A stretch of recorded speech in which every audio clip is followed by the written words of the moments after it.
Before we begin, if you enjoy deep cinematic journeys through the battles, legends, and forgotten heroes of our past, make sure to subscribe to Warrior's Eye First-Person History. Your support helps bring these stories to life. Now, let's step into history. Before the Crusades, before the armored knights of medieval Europe, before Christianity became the backbone of kingdoms and empires, there existed warriors unlike any others. They carried no banners. They belonged to no single nation. They fought with weapons forged not only of iron, but of conviction. They were soldiers whose courage shaped civilizations, yet whose stories remained hidden in the shadows of history. This is the untold story of Christian warriors, men of faith and steel, whose lives, sacrifices, and battles changed the world in ways few people today truly understand. The birth of a new kind of warrior. When Christianity first appeared, it did not emerge among the powerful. It did not begin in marble halls or military academies. It grew in the homes of fishermen, craftsmen, widows, slaves, and soldiers stationed far from home. Within the vast Roman Empire, the legions recruited men from every corner of the known world. Many of these soldiers encountered the teachings of Jesus through quiet conversations, small gatherings, and whispered stories that spread among the ranks. For a long time, Christian soldiers kept their faith hidden. Rome demanded unquestioned obedience. The emperor was to be honored as a living symbol of power. Religious loyalty was a matter of state security. But Christianity asked something different. It taught that no earthly ruler was above God, that human life was sacred, and that conscience could not be bought or threatened. For many soldiers, this was not just a belief. It was a conflict carved into their daily existence. They were torn between the empire they served and the faith that called them to a higher ideal. The tension finally erupted in the 3rd century, and at its center stood a man named George. Saint George, the soldier who defied an empire. Long before legend transformed him into a dragon slayer, George was a young Roman officer from Cappadocia. He rose through the ranks quickly, admired for his discipline and courage.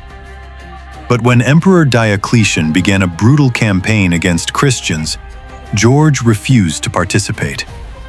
He refused to betray his fellow believers, and he refused to renounce Christ. To refuse an imperial decree was unthinkable. Rome punished disobedience with ruthless efficiency. George knew the consequences. He saw the torture chambers.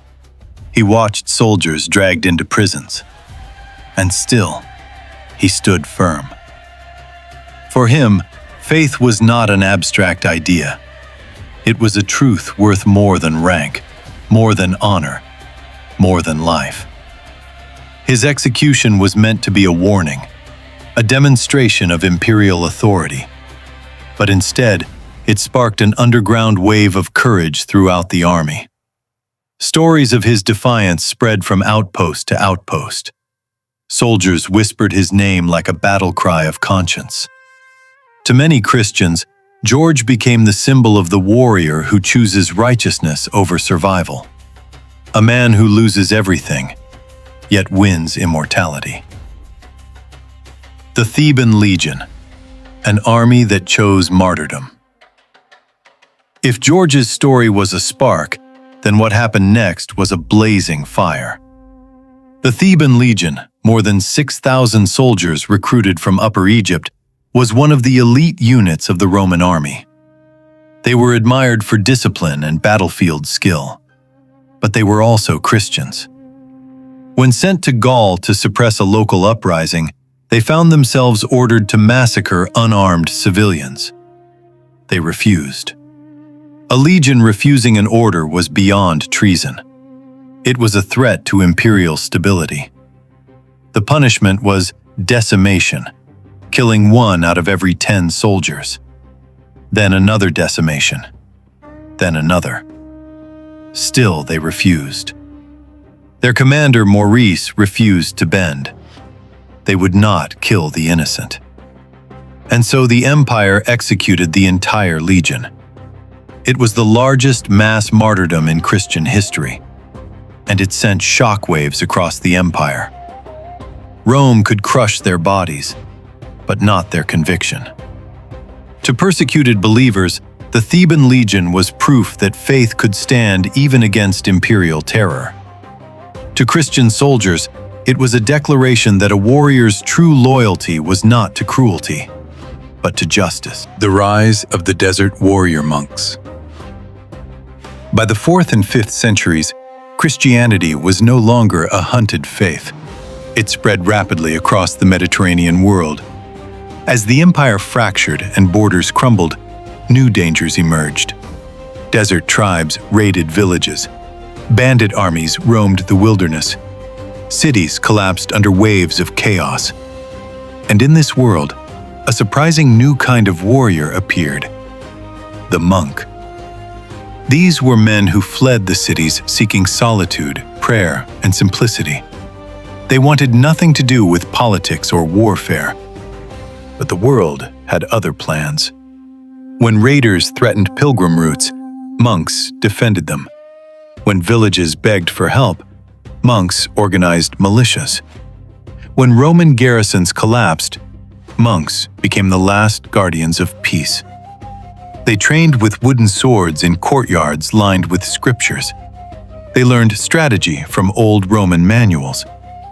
Yet their strength came not from armor, but from discipline. One of the most striking figures was Moses the Black. Once a feared bandit, he became a monk and a leader of men. His past taught him combat. His faith taught him mercy. When his monastery was attacked, Moses stood at the gates, urging the younger monks to flee. He refused to shed blood. He met death unarmed, offering himself as a shield. To the people of North Africa and the Middle East, monks like Moses became living legends, protectors of the innocent, warriors who fought without hatred, symbols of courage rooted in humility. The Alexandrian Defenders. In Alexandria, one of the largest cities of antiquity, waves of conflict repeatedly engulfed the streets. Religious tensions, political rivalries, and foreign invasions tore the city apart. And yet, Christian groups, scholars, monks, lay brothers, often became the first to defend the city when danger approached. Armored only with shields, torches, and faith, these defenders held the line against invading tribes and hostile militias. Chroniclers describe scenes of monks forming living walls to protect libraries, orphanages, and churches from destruction. They were not soldiers by profession, but by necessity. Their courage helped preserve some of the last remnants of classical learning in the ancient world. The transformation of warfare. The Christian knight. As centuries passed and the old Roman world dissolved, the Christian warrior evolved again. Germanic tribes converted. Slavic kingdoms accepted baptism. The warrior elite of Europe began to shape a new identity, one part soldier, one part servant of God. This gave birth to the knight. Not the romanticized figure of later stories, but a raw, early prototype, a warrior bound by oath, not only to a lord, but to a moral calling. The turning point came in the year 732, when Charles Martel and his Frankish warriors faced the Umayyad army at the Battle of Tours. The Franks were outmatched in numbers and mobility, but they held their ground with iron discipline and spiritual resolve. To later historians, this battle became a symbol of the defense of Christian Europe. To the warriors who fought it, it was something even deeper, a moment when faith and sword merged into one identity. From this soil grew the medieval concept of chivalry, defending the weak, respecting the innocent, honoring one's word, protecting the faith. Reality often fell short of the ideal, as history shows, but the ideal itself shaped the imagination of nations. Knights became the embodiment of courage guided by conscience, and they left behind a legacy that still echoes in stories, traditions, and military values today. While Western Europe forged knights, the Eastern Roman Empire, Byzantium, developed its own lineage of Christian warriors. Byzantine soldiers marched into battle carrying icons of saints like Demetrius, Theodore, and George.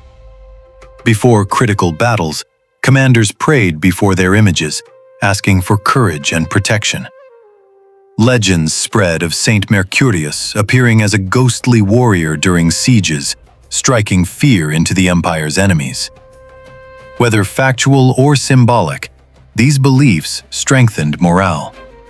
They gave soldiers a sense that they fought not alone, but with the memory or presence of heroes beside them.